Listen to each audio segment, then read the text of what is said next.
on this effect side? Yes, we have. We actually use a processed electroencephalograph, or EEG as it's abbreviated, called the bispectral index, which is just simplifies the analysis of the responses. This isn't a very good quality of reproduction, but let me put. Sorry, it's a Xerox copy. So that we can see the title. Is this a study done by you? Yes, it's done by my group, correct. And what were you looking for in this study? Well, we were looking for the correlation between the electroencephalographic value and an effect that we could assess in patients, namely level or depth of sedation, that is how sleepy they were. And if you turn to, I think it's the first figure, yes. And again, okay, I apologize for the very poor quality of the Xerox. Could I? You can zoom it in. Could I mark this? Would it be X, triple X? I think we're up to Zulu, Zulu, Zulu. Okay, Z's. The jurors agree. Triple Z. Okay, on that study, I'm marking it Z, and on that study, there is a graph. Wow. And it's really... If you can zoom in, I think it'll be okay. Yeah, that's... Okay. Move it over. Let's turn off one other bank of lights, if we may, please, Mr. Seo. And what I want to show you is on the y-axis here, the EEG, when it's converted or analyzed using this bispectral index First of model. all, what's the y-axis? The y-axis is the vertical axis. And the x-axis? Is the horizontal. Okay, now you're talking about the y-axis. The y-axis. This is the EEG bispectral index value, which ranges from 0 when a patient has no brainwave activity, that is a patient who's dead, to 100 when a patient is completely awake, would have no drugs present, and be alert like all of you this morning. And what the bottom, the horizontal axis represents is the level of sedation. Dr. Schaefer talked earlier about the OAAS scale. That's the Observer Assessment of Alertness and Sedation scale that's commonly used to assess effects of benzodiazepines and sedative hypnotics on the brain. When you have an OAS score of 5, again, you're totally awake, just like you all sitting here in the jury box. And as you give more drug, in this case Midazolam, we gave small doses of Midazolam to produce increasing sedation to the point where actually patients here at a score of 1 are unarousable. They appear to be not only sleeping but anesthetized, but they will arouse if you stimulate them vigorously. So as you go to deeper levels of sedation, you can see the average bispectral index or BIS value declines progressively, and then at this point we stopped drug administration, allowed the patients to recover. And similarly, as they went from a very deep level of sedation to minimal or no sedation, their bispectral index scores recovered. The reason I show you this is just to illustrate the type of variability that we deal with among individual patients. The dots represent individual patient values. And you can see here at very deep sedation or anesthesia, some patients had very low BIS values, but others had values that were consistent, if you will, with almost being awake. And the overlap is tremendous. We have patients here who were minimally sedated, but 3 of them here you can see had rather low BIS values. Just an example again of how we need to think about these kind of data when making interpretations. So that line that goes through, there appears to be a line that goes through? That's the mean at each of these levels of sedation. We did a mean, and just to show how it changes. So that line represents the mathematical average. And that's what they use in modeling. Correct. But the dots show the variability from the model when you're talking about individual patients. Well, it shows the raw data, which goes into the model then to generate the various curves. So it's actual data. Okay, are there studies that, you say this is Midazolam, are there studies dealing with Propofol and Lorazepam?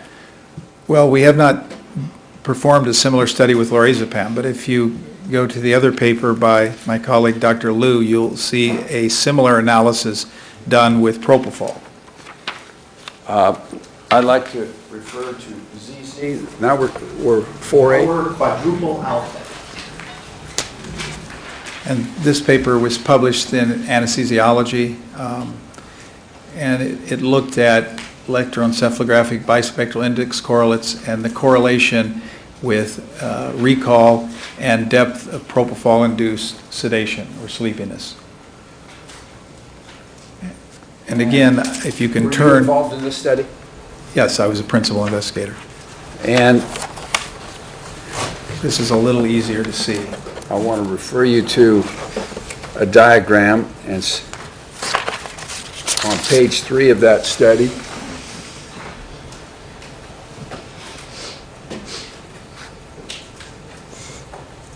Again, the y-axis here displays the EEG bispectral index values. The scale is sort of compressed from 40 to 100. This is the relevant range for patients who are sedated or in anesthesia. Below 40 is not good because patients would be extremely deeply anesthetized. And again, this same observer assessment scale is used, with 5 being awake to 1 being hypnotized or unconscious. And what you see again is a lot of scatter among individual patients, although the trend is definitely, as patients become sleepier, the bispectral index value falls. But again, one sees that even in patients who were deeply sedated, one patient here actually had a rather high bispectral index value, and at this level of sedation 4, which is what we call minimal sedation, one patient had a fairly low value. So it just to give you a feel for the variability that we're dealing with when using the bispectral index as a measure of a drug effect on the brain. And the relevance of that will come in the subsequent study that I want to discuss. Well, first of all, there's no line there. Is that just raw data without the mathematical model being drawn? Yeah, that's just raw data, individual patients. There's no population averaging or modeling performed at all. So it's raw data. It's basically the same as the last diagram we looked at that had the line, but except the line hasn't been inserted in this one. Correct. Now, you keep using the term bispectral index. Is there a way that you could just briefly explain what that means? Well, it's terminology that was developed for compressing the EEG information into a numerical format that makes it easier for people to interpret and utilize in clinical practice. It's a complex program that's been developed and modified many times so that we don't have to have complex interpretations of multiple squiggly lines while we're caring for patients. And the other study that you were referring to,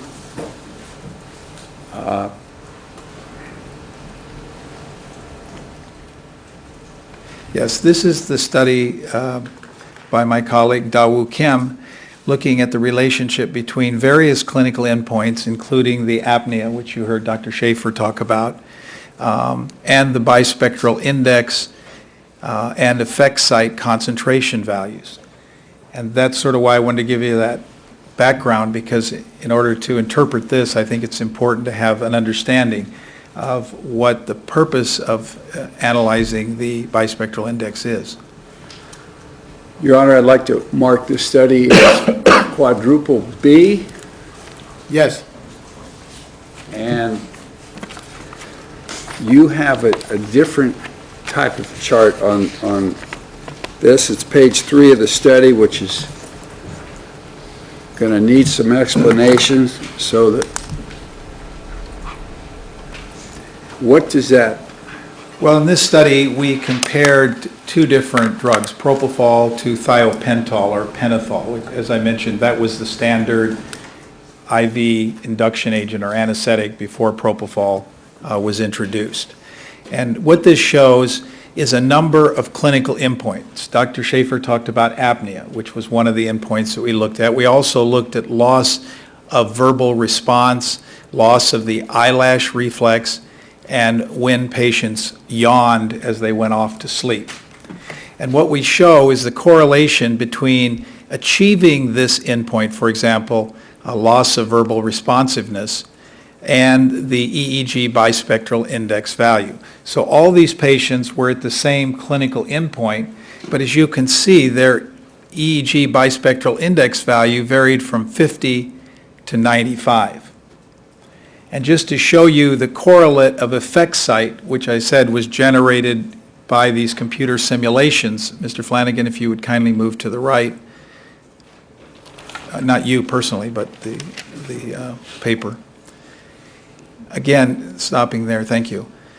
This shows, instead of the EEG bispectral index, it shows the simulated effect site concentration of propofol, which we've heard discussed many times. And here, looking at just focusing on one endpoint, because you see the same degree of variability at all of the endpoints, but this is loss of verbal responsiveness. Again, the effect site concentration varies from 0.04 all the way up to 1.2. So there it's about a threefold range of variability. For loss of the eyelash reflex, which is when we touch your eyelash and look for a response, it's often said to correlate with onset of anesthesia. Again, the effect site here varies from 0.45 up to 1.6, so it's about a fourfold variability. So again, just to give you some familiarity with the type of variability we're dealing with. So in that, the dark circles are propofol? Yes, the dark circles are propofol, the open circles are thiopental. It has the same variability, but that's not a drug we're discussing in this case. Thank you. Now, when we left off yesterday, we were discussing Exhibit CC.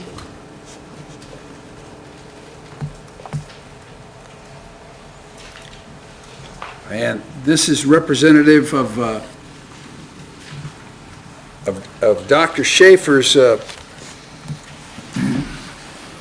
modeling of the Lorazepam as related by Dr. Murray in a statement to the police department. Do you recall that? Yes, I do. What does this represent? Well, again, on the y-axis is Lorazepam concentration, and on the x-axis it shows the time in hours after midnight. And it illustrates boluses of 2 milligrams administered at 2 a.m. and repeated again at 5 a.m. In addition, it shows the femoral vein concentration that was measured at autopsy in Mr. Jackson. And then there are 2 lines that Dr. Schaefer added relating to responsiveness to painful stimuli, and I think he has subsequently removed those because as I said yesterday, Lorazepam is not an analgesic, so looking at painful stimuli it doesn't make a lot of sense to me. Now, would you consider that the diagram to be accurate as it represents Dr. Murray's statement? I think it's an accurate depiction of the average patient. However, one of the concerns would be in accepting this as fact would be it neglects to consider that Mr. Jackson, who had been taking oral Lorazepam for many days prior to his untimely demise, it doesn't reflect any residual Lorazepam. We know Lorazepam has a very slow elimination from the body. I don't know if it was discussed. I think it was the elimination half-life, which is the time for the blood level to decrease by 50%, is on the order of 16 to 18 hours, so it takes a long time. So one would expect that if Mr. Jackson had been taking Lorazepam for sleep in the days leading up to his death, that there would be some residual level, and this suggests there is no residual level. Jackson makes much of the strike. It assumes facts not in evidence that Michael Jackson was taking oral Lorazepam. The objection is overruled. That's a matter for cross. Now, but this assumes a zero, but hypothetically, if an individual was a .10 the day before, they would still have maybe a .05 or something the following day? Could be. Or if it's be basically half, maybe a little bit less than half of whatever he got to the day before. Again, I'm not a pharmacokinetic modeler, so I would leave that to the experts. And to refresh your recollection, you are aware of the statement Dr. Murray gave to the police that the night before he was put to sleep with just Lorazepam and Midazolam? Yes, I am. So from that, would you be inclined to believe that there would still be some residual left? I would expect to find some residual, but since I wasn't informed as to the amount of Lorazepam that was administered to Mr. Jackson the night or morning before his death, I can't make a judgment as to what I would expect to find. Thank you. Now, I'd like to show you another exhibit, and I'd like to mark this as CC.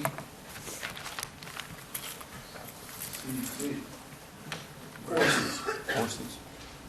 Yeah, four C's. Mark? And Dr. Schaefer, White? or Dr. White. He's a lot younger, so I'm kind of honored that people are confusing us. Is that his a copy of what he diagrammed in his report? Yes, it is. And what does that depict? Again, obviously the plasma Lorazepam concentrations on the y-axis and hours past midnight. On the x-axis, again, the femoral concentration of Midazolam is shown in the center. I've already commented on these other lines, which I find confusing and I really don't know how to interpret, but it shows a bolus dose of Midazolam, 2 milligrams, administered at 3 a.m., and a second bolus dose administered at 7:30 a.m. Now, and the resultant average expected blood concentration. Now, from those doses that are given at 3 and at 7:30, those are based upon the statement by Dr. Murray? Yes, they are. Police? And I noticed that the Midazolam, those slopes, they go down a little bit, they dip a little bit further than the Lorazepam lines were dipping. Why is that? Well, they decline faster because the elimination half-life of Midazolam is much shorter. As I said before, the elimination half-life is the time for the blood level to drop by 50%. And it's a matter of 2 to 3 hours with Midazolam, so it's considerably shorter. So Midazolam is a much quicker acting benzodiazepine. Is that correct? It has a faster onset and a shorter duration of effect as a result of its faster elimination. Is it the short duration of its effect that made it more useful than, say, Lorazepam when you're doing pre-med for surgery or using it with respect to anesthetics? Yes, it's more what we call titratable. What's that mean? It means achieving a given effect with a drug. The speed with which we can achieve a specific endpoint reflects the degree of titratability. And a drug like Propofol, one of its most desirable features, it's very easy to titrate quickly to a given effect, and that's why it's become extremely popular for use in the perioperative period.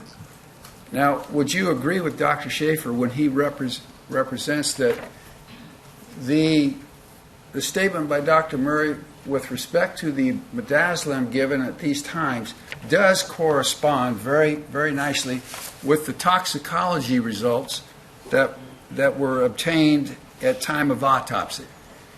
Well, unfortunately, that last curve, if you go back, it doesn't show the Midazolam concentration. So it's confusing, I'm sure, to the jurors because you're talking about Midazolam and the axis shows Lorazepam. But I think Midazolam was on the other side of that graph. Am I right? No. Oh, it wasn't. Well, then, I could refer to the report. is that if you- confusing, or? Well, if, If you go back to the last graph, I just want to clarify that the blood level looks like it's far lower than the femoral blood concentration, but that's the femoral blood concentration actually for Lorazepam. Yeah. And This you is see what just- I'm saying? This looks like it's much lower than the femoral concentration, but this is the femoral concentration for Lorazepam, not for Midazolam. let me just to clarify that, put on the actual diagram prepared by Dr. Schaefer in his report. But see, he doesn't show here that middle line, so. Yeah. And the responsive only to painful stimulus and not Oh, wait. responsive to painful stimulus lines are much higher than they were for Lorazepam also, aren't they?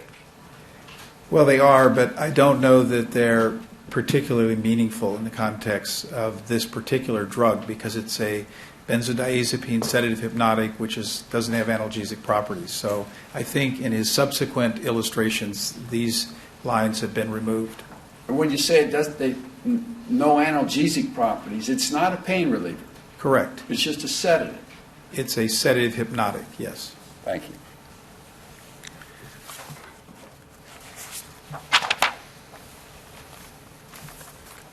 Now, I want to show you another exhibit. I'm going to mark that exhibit D, D, D.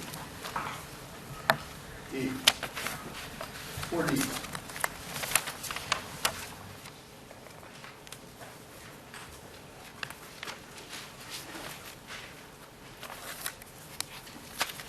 And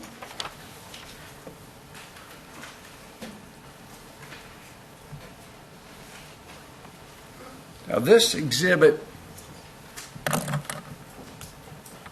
does that purport to depict, based upon Dr. Murray's statement to the police, what Dr. Murray thought or told the police what he thought was in Michael Jackson's system that he had given that morning at the times indicated on the chart? Objection, vague. Do you understand it? Based on the objection is premised on that Dr. Murray made a statement about. I'm going to ask you to rephrase it. Okay. I think it may be a tad vague. Sustain. Dr. Murray indicated that he gave Michael Jackson the 2 doses of Lorazepam that would be depicted by it's supposed to be a red line, and the 2 doses of Midazolam that would be depicted by the yellow line, those 2 doses, and that at approximately 10:30, 10:40, in that vicinity, that was all he had given to Michael Jackson that night. I believe that's what he stated in his police interview, yes. So now, he also told the police that at approximately 10:40 to 10:50, he gave a slow injection over 3 to 5 minutes of 25 milligrams of Propofol. Is that correct? Yes. And of the statements made by Dr. Murray to the police, that last statement of the 3 to 5 minute injection of Propofol was the only one that Dr. Schaefer, of his Dr. Murray's statements, that Dr. Schaefer did not diagram in his report. Is that correct? Objection. Misstates the testimony. Dr. Schaefer diagrammed that at the request of the defense. No. It was introduced into evidence. I'll repeat the question. I think it has to do with report.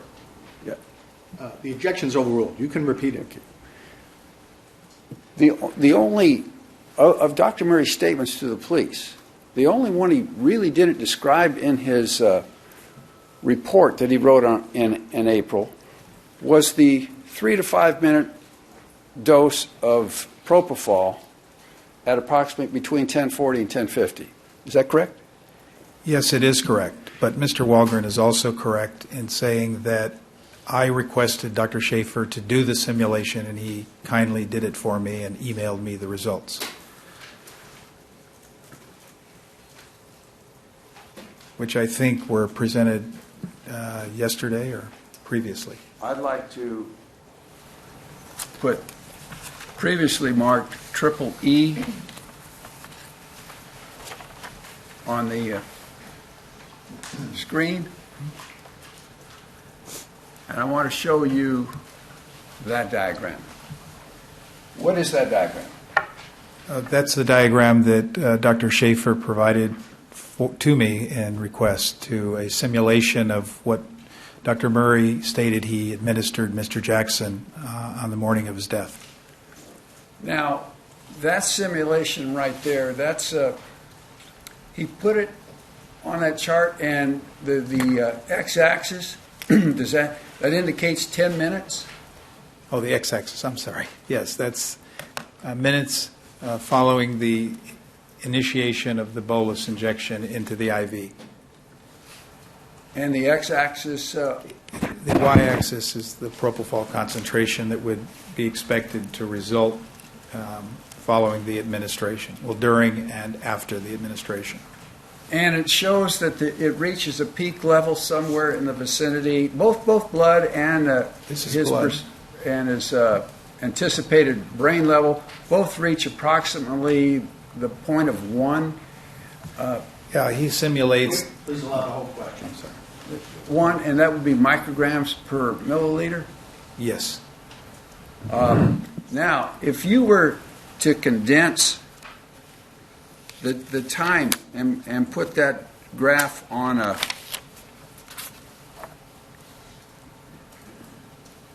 next in order is EEE. If you could condense that slow injection over 3 to 5 minutes, you'd have to tighten up the slopes, wouldn't you? Yeah, it would become more peaked, if you will. Quadruple E. And I want to show you quadruple E. Would the slope look something like that if you adjusted the time to account for the 0 to 12 hour x-axis? I believe that's a reasonably good representation, yes. Now, based upon Dr. Murray's to the police, his statement to the police on that day in question, on the June 27th, is that what he told the police that Michael Jackson had had that night? The transcript itself and audio has been played directly to the jury. I don't think it's for this witness to interpret what was said. The objection sustained as to the form of the question. You can refine the question, taking what you just said into account.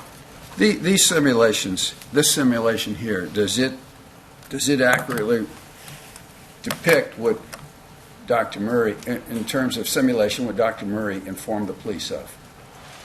Well, it's a simulation. Go ahead. It's a simulation performed by Dr. Schaefer, which I think is accurately depicts an average patient who had received. Objection. This exhibit is not a simulation made by Dr. Schaefer. Counsel's just indicated they added this peak. The objection is sustained. The partial answer stricken. Please disregard. Re-ask, please. Okay. The Lorazepam and Midazolam, those are Dr. Schaefer's depiction of what he thinks the benzodiazepines would be at the indicated times. Is that correct?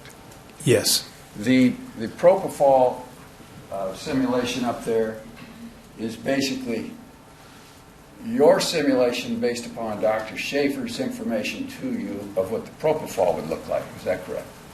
It's not my simulation. It's Dr. Schaefer's simulation. All we did in this illustration is just compress the time frame. So I don't want to take credit for a simulation that I didn't make. Okay. Now, let's assume that what Dr. Murray told the police that day was accurate.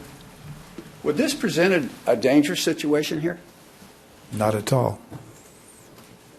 Could you explain that? Well, as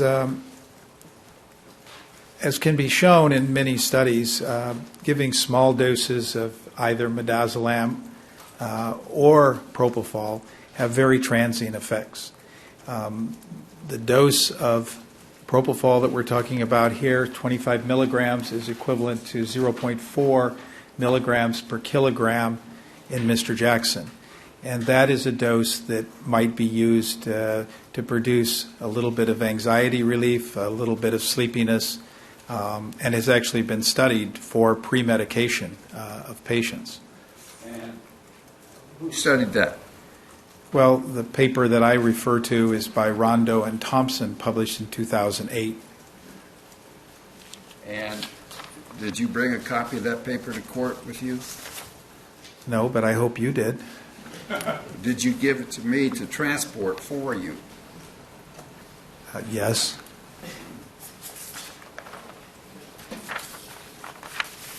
I'd like to mark that F, Your Honor. This Wait, article, there's another F, quadruple F. I got 4 Fs there. Thank you. It's kind of Mark, like my military capability, Your Honor. quadruple foxtrot. Is that the study you're talking about? Yes, sir. And what does that study involve? Well, it was a clinical, randomized, double-blind, placebo-controlled study where patients were administered either propofol, 0.4 milligrams per kilogram, midazolam, 40 micrograms per kilogram, which I will just tell you is kind of a standard dose that we use prior to surgery. 20 to 40 milligrams is the typical dosage range for midazolam. And there was a third group, which was a control group that got a placebo. So it was properly conducted, randomized, double-blind. The observations were made by blinded observers, and they looked at things like anxiety level, respiratory changes, blood pressure changes, other side effects of the drugs, like whether the patient had dizziness, over a period of time prior to going into the operating room and undergoing general anesthesia. Now, is this on monitored patients? Yes, these patients were all monitored in a study unit environment. And the amount of propofol used was what? 0.4 milligrams per kilogram, which is, in Mr. Jackson, would actually be 25 milligrams or 24 milligrams. So on a person Mr. Jackson's size, 25 milligrams would be the equivalent of what was used in this study as a pre-med? Yes. And would that be considered anesthesia, conscious sedation, minimal sedation? What would that be considered? That's what we call minimal sedation. Your Honor, I have another chart that's entitled Continuum of Depth of Sedation, Definition of General Anesthesia and Levels of Sedation Analgesia. I'd like to mark it G, G, G, G. Quadruple golf.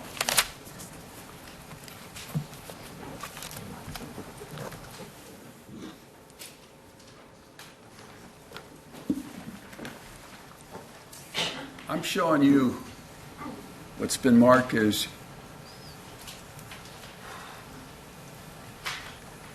G, quadruple G, and I'd like for you to explain to the jury what this chart is.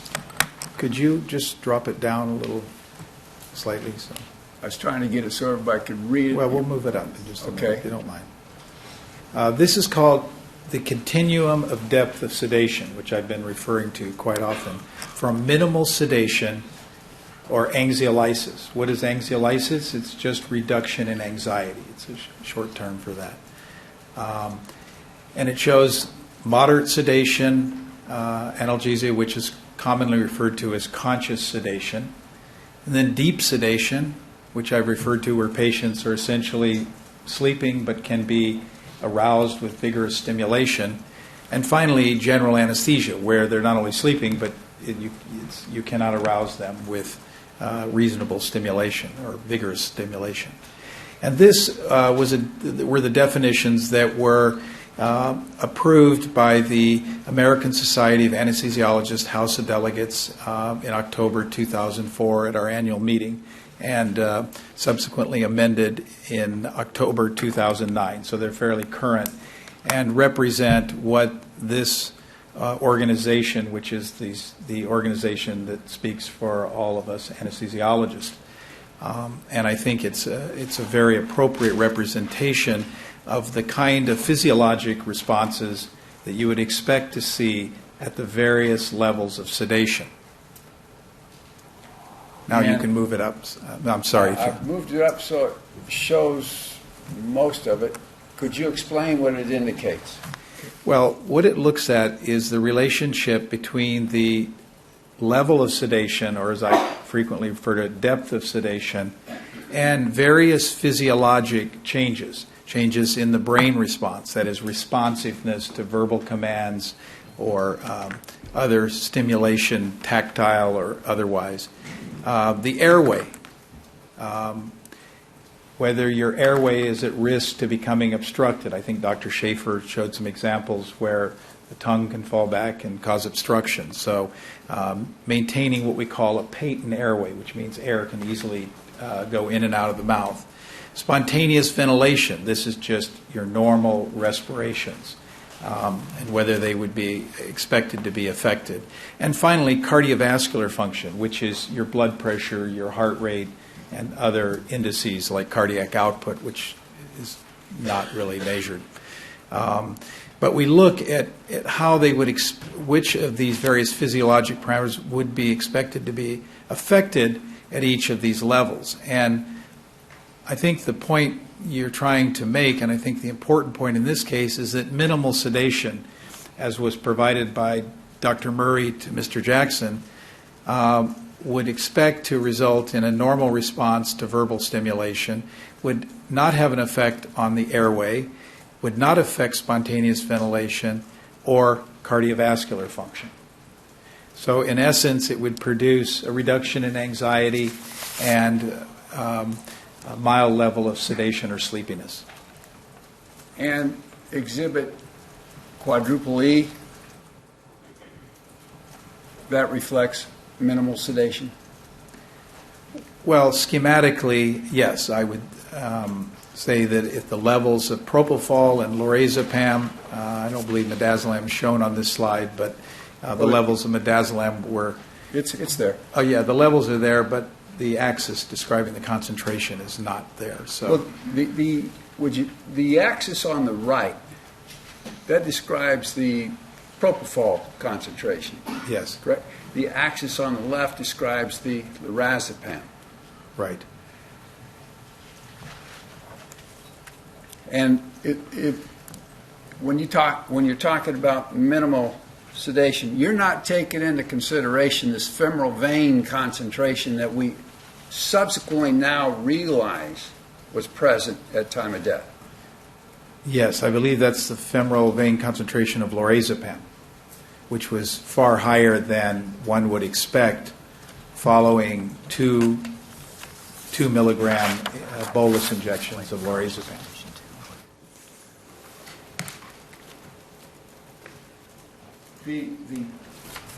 There's been we've heard a lot about the term conscious sedation Yes, that's right. in this case.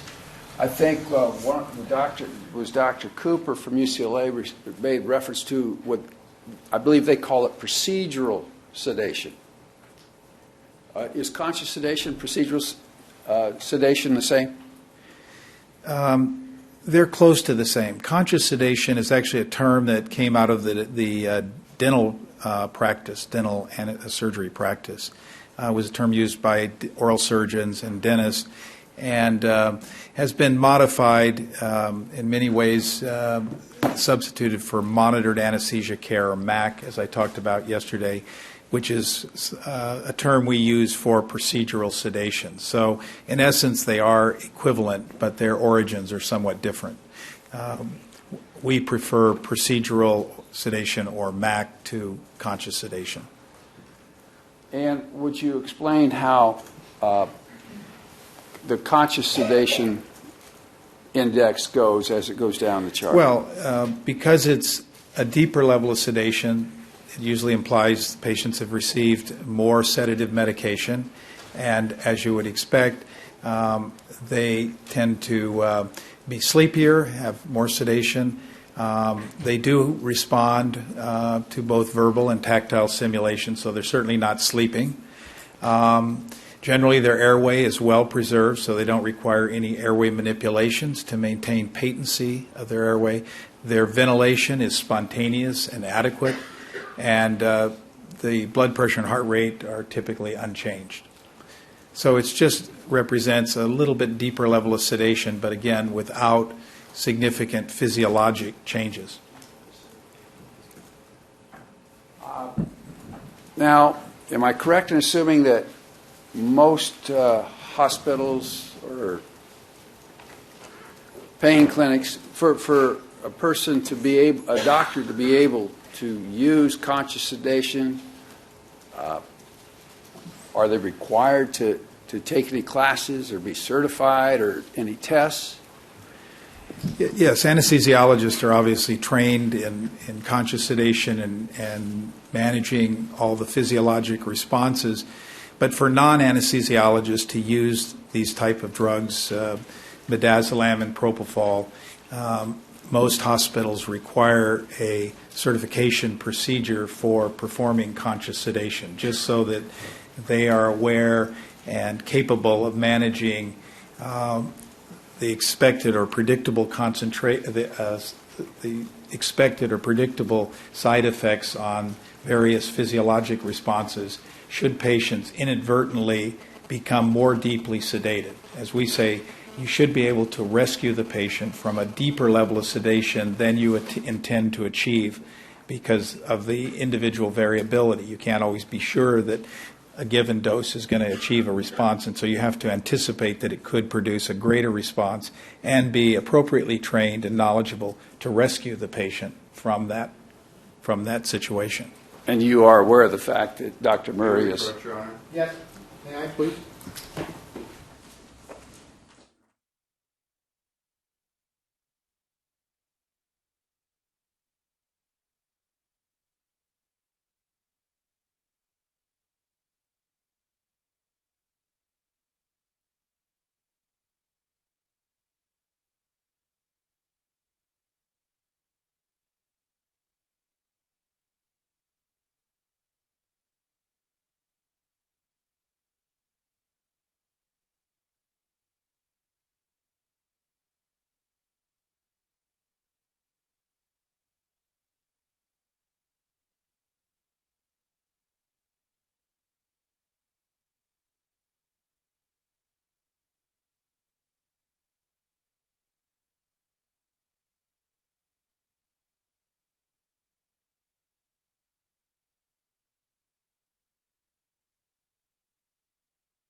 Thank you. Dr. White, did you retrieve what you had to? Yeah, but it was returned. I guess I don't need it. Good night, folks. You may.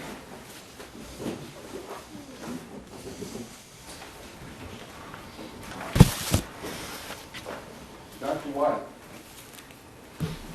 do you have in your possession Dr. Murray's documents regarding his certification to use conscious sedation?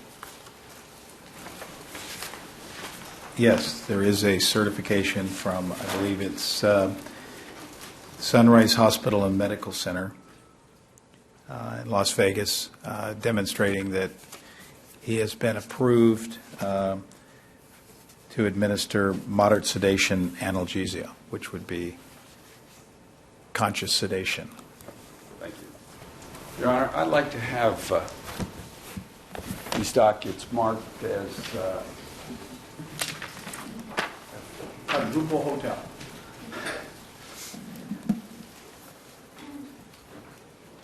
H.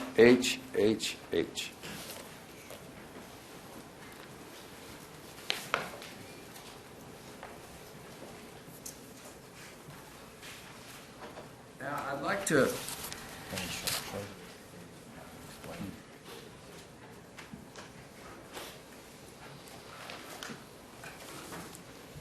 referring to HH.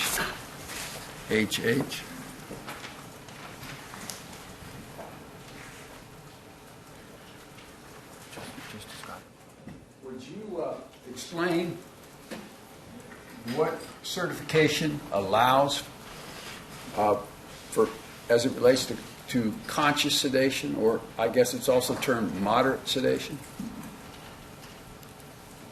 Here at the top, what is your question? I'm not clear. What does the certification for conscious sedation allow you to do? Well, I think it says qualified individuals are trained in professional standards and techniques to evaluate patients prior to administration, administer pharmacologic agents to predictably achieve the desired level of sedation, which is moderate sedation, monitor patients carefully in order to maintain them at the desired level of sedation, rescue patients from deep sedation. That's the idea that you can bring them back from a deeper level than anticipated because of the well-described variability. Manage a compromised airway. That's when some patients develop airway obstruction or they should stop breathing for some reason. And provide adequate oxygenation and ventilation for patients who develop apnea or stop breathing. Thank you. Now, I want to move on to some more of Dr. Schaefer's simulation. I want to refer to the chart that's previously been marked as BBB and ask you, doctor, do you recognize that sawtooth diagram? Yes, I do. Is that basically what Dr. Schaefer provided in his medical report on in April to explain how to get to a 0.16 Lorazepam level in the blood at time of death? Here. Yes, it is the graph that he provided in that letter document, but he has recently modified it. Well, the modification... Because, as you can see, it actually gives the first dose of Lorazepam in this simulation at 12 midnight when Mr. Jackson was still at Staples Arena. And according to the report, he did not arrive home until sometime around 1 o'clock. So unless he got a second dose while he was in transit from Staples, it's really not a very accurate simulation. Well, he indicates in his report that this is based upon the fact that there was a 40 milligram vial that was found empty at the scene. Is that correct? I assume that was the rationale for... Objection calls for speculation. The objection is sustained. The answer is stricken disregard. Well, Dr. Schaefer, in fact, said that... Objection. Dr. Schaefer's testimony stands on its own. It's not this witness's job to... You can ask a question. Dr. Schaefer, in his report, indicated that he came up with 4 milligram doses 10 times based upon a 40 milligram vial that was found empty in the closet at the scene. Is that correct? That was my understanding from reading his report, yes. And so those 10 injections, they equal 40 milligrams? Well, if you give 10 4 milligram or 1 cc injections of Lorazepam, that would equal 40 milligrams, correct. Now, would that be a medical dose? Would a doctor do that? Objection. Relevance calls It's for vague and speculation. ambiguous. Okay. Sustained. What would be the effects of 4 milligrams given every half hour for 10 injections on a patient? Well, in the average patient, they would probably be dead, but they, at the very least, would be comatose for many hours. Now, Dr. Schaefer has subsequently corrected. I shouldn't say they would be dead, excuse me. It's possible. It depends on the size of the patient and their medical condition, but it represents an enormous amount of Lorazepam. That's all I want to say. They'd definitely be asleep, wouldn't they?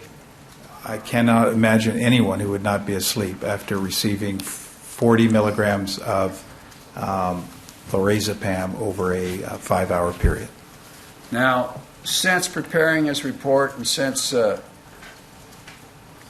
his testimony, has Dr. Schaefer corrected this diagram?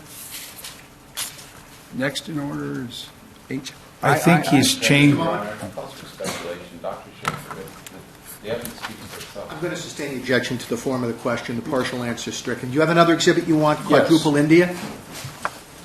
Yes? It's marked. Now, is this a recent modification of Dr. Schaefer's original diagram prepared in his report?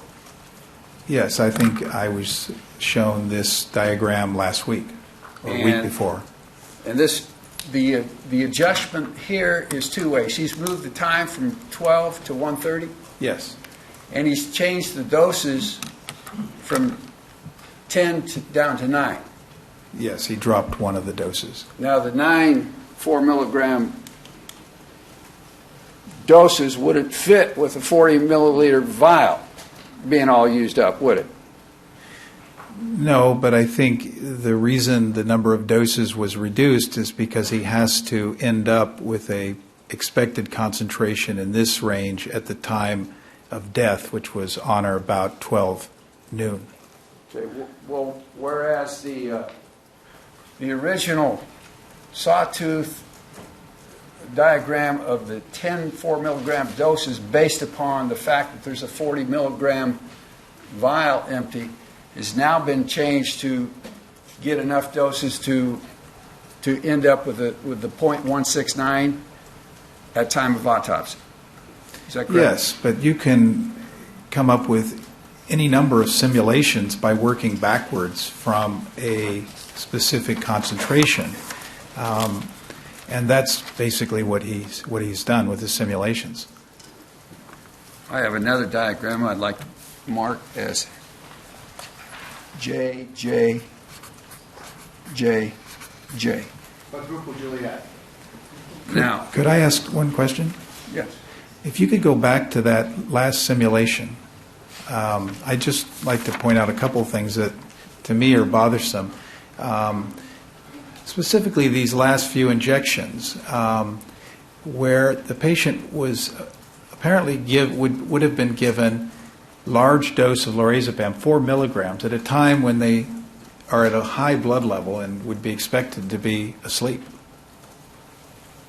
Well, in addition to that, doctor, I want you to refer to diagram JJJ, which incorporates the J. midazolam, In the last one? What? Or is this triple J or quadruple J? quadruple J. Okay, I want to be careful, so, all right, the most recent marked diagram. If we go back to that, now, Dr. Schaefer's already confirmed the fact that the midazolam injections, as stated by Dr. Murray, correspond with the results at autopsy, correct? Yes. Now, assuming that Dr. Murray gave 2 milligrams of midazolam at 3, 2 milligrams at 7, 7:30. in your opinion, based upon Dr. Schaefer's simulation, is he giving that midazolam to an unconscious person? Well, if you look at his representation, if there's no response to a painful stimulus with a benzodiazepine, it implies that the patient is very deeply, is anesthetized, essentially general anesthesia. Because if they were deep sedation, they would, of course, respond to a painful stimuli because it's not an analgesic. So the only way you can block a response to a painful stimulus with a benzodiazepine or propofol, for that matter, is to have them at anesthetic levels, very deep, beyond deep sedation. So if that's in fact the case, then he gave at least the first dose, unless he gave it right here at the minimum. I mean, I guess you could argue that he was just at deep sedation when he gave the first bolus, which really wouldn't make a lot of sense either, and that he was well above the line here when he gave the second dose at 7:30. So it does not seem like a rational practice, no. You wouldn't give a highly sedated person 2 milligrams of IV midazolam? No, I would not.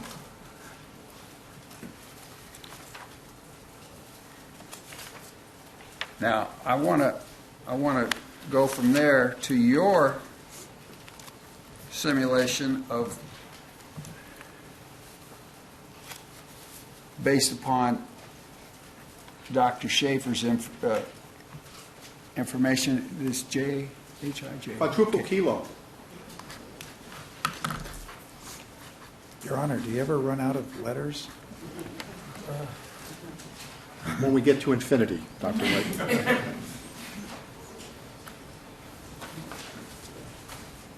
This is a computer model based upon, well, tell us what this computer model shows.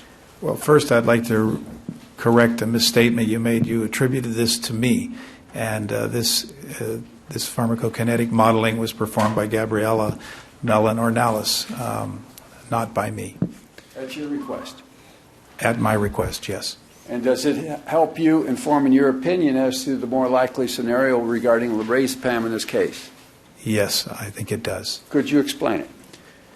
This diagram shows Lorazepam concentration here in micrograms per milliliter, again as a function of time along the x-axis, and this would be time from midnight on the day in question.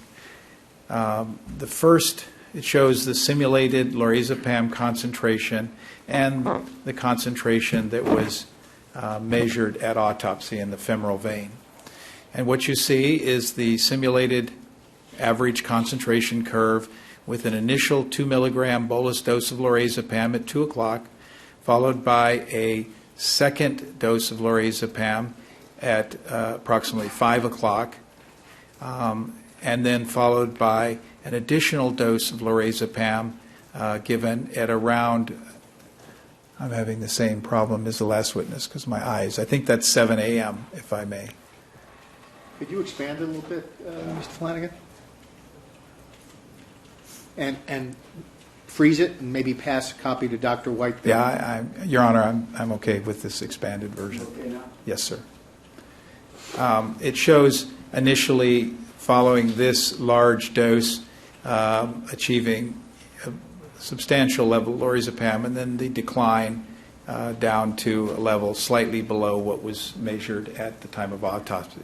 Now, this dose would be based upon, as it's shown here, what would that require in terms of IV injection or oral pills? Well, what we've tried to simulate here is the two IV injections that Dr. Murray described in his report or interview with the police, and then the possibility that instead of injecting the doses in what I consider a very irrational and irresponsible way, as depicted in the sawtooth diagrams, the possibility that Mr. Jackson actually took pills orally, which he had available and had used in the past. The simulation shows 20 milligrams, which is equivalent of 10 2-milligram pills or 5 4-milligram pills taken at the same time at about 7 a.m., presumably with liquid, and achieving a peak level in the blood about 1 to 2 hours, typically 2 hours after oral administration, and then the subsequent decline in the blood concentration. Now, that diagram, KKK, assumes a zero start, doesn't it? Yes, it does. And it assumes that Mr. Lorazepam had no blood level whatsoever of Lorazepam. Say it again. You said Mr. Lorazepam. We all. Well, no. I mean, Mr. Jackson. All right, please. Had no blood level of Lorazepam when this medication scenario started.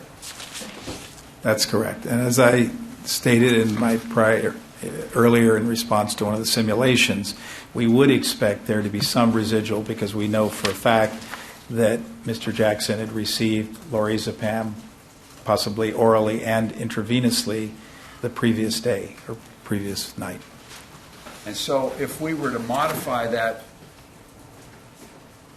diagram. Yes. You want me to describe? What does this diagram show? And this is which diagram? This is LLLL. All right, so we need to mark it as quadruple Lima. What does this diagram show, Doctor? Again, this diagram shows Lorazepam concentration in micrograms per milliliter. The dashed line represents the measured concentration in the femoral blood at the time of autopsy or time of death. And it shows that there could have been the presence of a residual concentration of 0.05 micrograms per mil at the time Mr. Jackson arrived back from his back to his home, and that residual concentration was based on an assumption that he could have been receiving 10 milligrams a day for 5 days. Now, I don't have evidence for that. This is just a simulation. And if, in fact, that was the case, then one could achieve a similar type curve by taking only 2-milligram pills or 4 of the 4-milligram oral pills. Again, at around 7. But, of course, those pills could be taken at different intervals. You could simulate all kinds of possibilities of taking 2 or 3 pills at 4 a.m. or 6 a.m. or other times, but just for purposes of simulating how we can achieve a concentration that approximates what was found in the blood, we've used this simulation. And does this diagram also take into consideration stomach contents involving free Lorazepam? Well, there was very little free Lorazepam in the stomach content. I think Dr. Schaefer presented there was 1/43 of a pill, possibly. Very little, or even less. I think maybe it was subsequently revised downward. So there was very little evidence of residual oral Lorazepam in the stomach. Well, if you took I would object. Your Honor, misstates the testimony that the 1/43 was the total Lorazepam. I think it was I think it's 333. 100, 333. I think it's 1/300. 333. Over Does that sound reasonable? 333. Yes, I apologize. I wasn't sure of the number. I remember seeing the overhead that had the 143rd, but that was total. You're right. And theirs was Lorazepam glucuronide in the stomach, which I think Dr. Schaefer said had refluxed back from the duodenum. Overruled with that clarification. With the quantity of the Lorazepam pills that would have been taken at 7 o'clock, at 12 o'clock, would you expect there to be much Lorazepam still left in the stomach? Actually, I think you would expect very little, if any, because if you look at the classic article on Lorazepam absorption and pharmacokinetics by Greenblatt, which I think I gave you a copy of, the time for dissolution of the pills averages about 15 or 16 minutes. And What do you from mean that, dissolution? the breakup, the dissolving in the liquid, in the gastric fluid. And following that, it's then absorbed through the gastric mucosa and the intestine as it's passed through. And Greenblatt and colleagues reported a absorption half-time. Again, this is the time to achieve 50% of the peak level in the blood is about 22 minutes, although there's some range. Some studies suggest it may be up to 40 minutes. But clearly sufficient time to be absorbed. And I would additionally point out that giving a bolus of liquid, and Mr. Jackson had various fruit drinks and water at his bedside, stimulates gastric emptying. So those pills easily could pass and would be expected to pass from the stomach into the upper GI tract, the duodenum and the small intestines.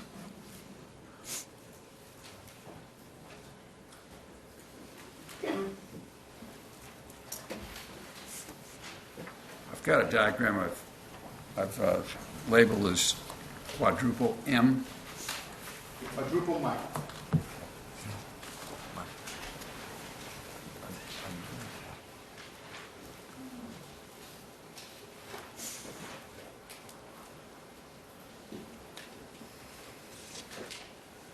Taking a look at that diagram, that simulation compares the simulation that you've put forth based upon 0 starting point with Dr. Schaefer's IV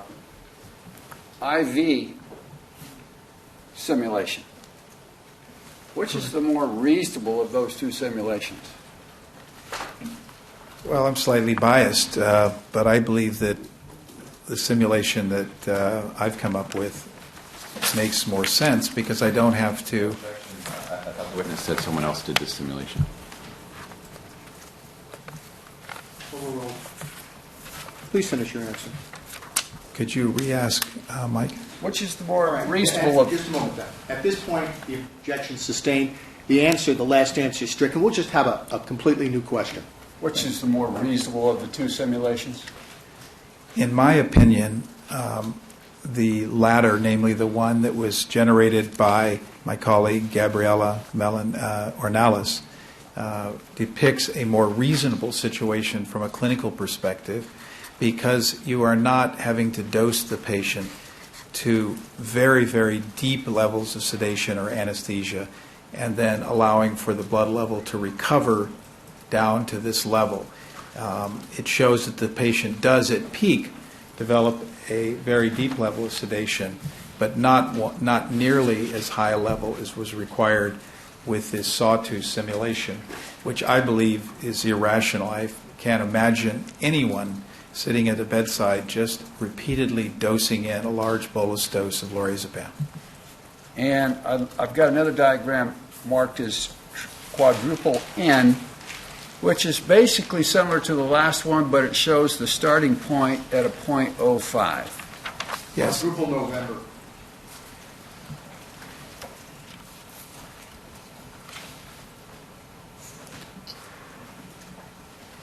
Yes, I believe that, to me, this represents probably a more realistic depiction of the situation on the morning in question.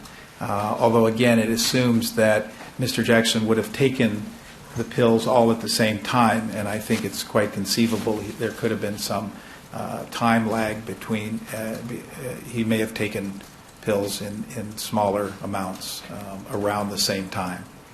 So it's not necessarily required that you take all 8 pills at once. You could have taken 4 pills and then 4 pills, or if they're whatever, you could take them at 6, taken some at 8, or whatever time. Yeah, I mean, we could play with these curves in the same way and create a number of different simulations, all designed to achieve the same concentration at the time of autopsy. May I just ask for clarification? Please. Do counsel want to confer? Doesn't, We approach, Judge. Yeah, rather than do it in open court. May we? I think we can just clarify right here. All right, on the side, please. Counsel are conferring.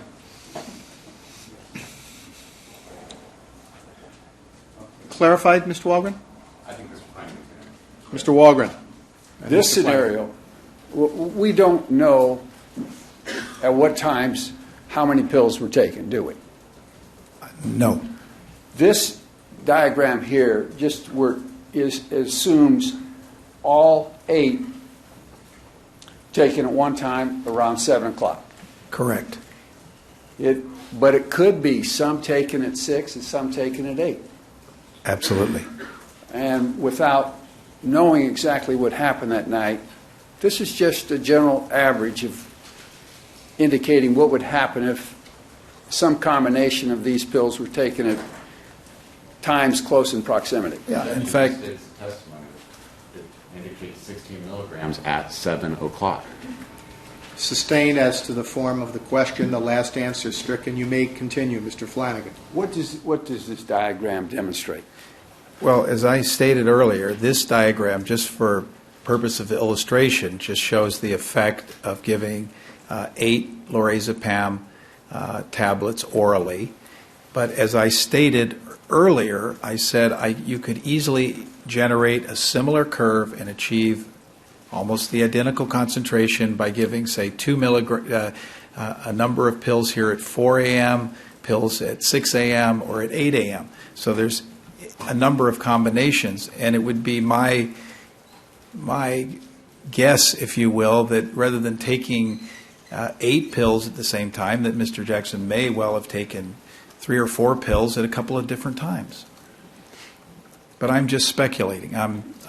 We're using these simulations to see how it's possible with oral self-administration of Lorazepam to achieve the concentration that was measured at autopsy. And the speculation, the scenario that you've come up with is the more reasonable scenario than, say, Dr. Schaefer's speculation regarding the continuous bolus dosing of 4 milligrams. Well, he didn't have continuous bolus dosing. He had frequent bolus dosing. I think it was 30-minute intervals. And yes, I do feel that the theory that we've proposed is just a lot more rational and would represent a more appropriate clinical situation. And when you come up with the idea that you think there must have been oral Lorazepam taken, are you taking into consideration the small amount of Lorazepam that remains in the stomach? No, as I hopefully clarified earlier for the jury, the drug dissolves fairly quickly, 15 minutes. It's absorption half-time. Again, I'm sorry to use these confusing terms, but the time, it's an index of how long it takes to achieve a peak level, has been reported to be 22 to 40 minutes. And most importantly is that Lorazepam has very little first-pass metabolism. You heard earlier Dr. Schaefer talk about Propofol and why he didn't expect Propofol to be absorbed from the stomach, because it's extensively metabolized when it first is absorbed and passes into the liver, what we affectionately refer to as first-pass effect. Lorazepam, in contrast, has a very high bioavailability. Approximately 93% of a given dose orally will appear in the blood. So it's very different than the situation with Propofol. And in forming your opinion, do you rely upon the article or the paper written by David Greenblatt? Actually, there are two papers by Greenblatt, yes, but for the modeling, I think the one that you were provided describes the modeling. There's also an additional paper that talks about the lag time, or the time to dissolve the tablets and the time to achieve levels in the blood. And, Your Honor, I'd like to mark this one as quadruple O. Quadruple Oscar.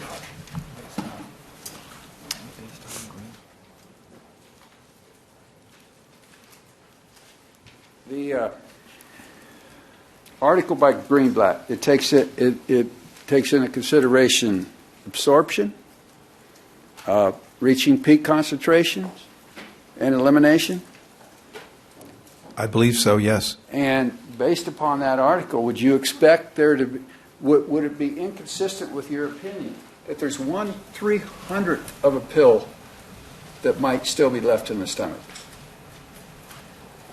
I'm sorry, I'm not understanding exactly your question. Could you restate, please? I think there's evidence that, as it relates to free propofol, there may have been 1/300th of a pill still in the stomach at 12 o'clock time of autopsy. The equivalent of 1/333rd of a tablet. I think you should rephrase it with that Okay. in mind. The equivalent. Is there an objection? Objection. Okay. I'll Sustain. rephrase it. Rephrase it. Your description here, would it be inconsistent with 1/300 or 1/330th of a 2 milligram dose of Lorazepam in the stomach? Yes, I think the important point is you would not expect to see any free Lorazepam in the stomach because it is completely absorbed. You would not expect to see any free Lorazepam in the stomach if it was only given intravenously. That's my point, because there's no what they call post-mortem redistribution, which means a drug going from the bloodstream into the stomach. So the fact that there is even a tiny amount of free Lorazepam is consistent with the theory that he took Lorazepam orally. I'm going on to a different area right now. Would this be a good time to take the morning break? I think so. All right with the people? Yes, ma'am. Ladies and gentlemen, let's take the mid-morning break. Of course, remember all the admonishments. We'll be in recess until approximately 25 minutes after the hour, 15 or 16 minutes, give or take. Thank you.